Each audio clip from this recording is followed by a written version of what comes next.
سیدنا عثمان غنی مکے میں سفیر بنا کے بھیجا،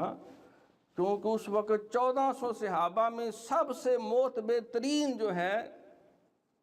جو مکے میں جا کے اسلام کی صحیح نمائندگی کر سکتے تھے، سب نے کہا صرف عثمان غنی ہے، یہ شیر کے منہ میں بازو دے سکتے ہیں اس وقت، کیونکہ وہ جتھے بن کے آ رہے تھے، ڈرا رہے تھے، دمکا رہے تھے کہ لڑائی ہونی چاہیے۔ اس وقت خالد بن ولید بھی ابھی تک مسلمان نہیں ہوئے تھے، وہ بھی جتھا لے کے آئے تھے، لیکن سرکار نے صبر کا حکم دیا اور سفارت کو ترجیح دی،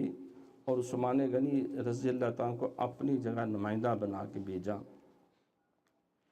افواہ اڑ گئی کہ وہ شہید ہو گئے۔ سرکار درخت کے نیچے بیٹھے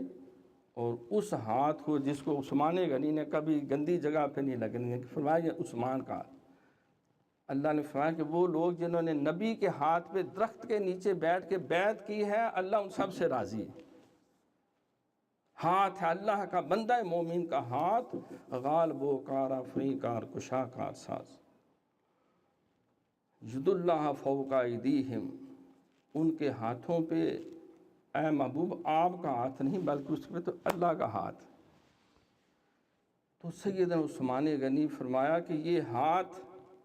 یہ اللہ نے مجھے اعزاز عطا کیا،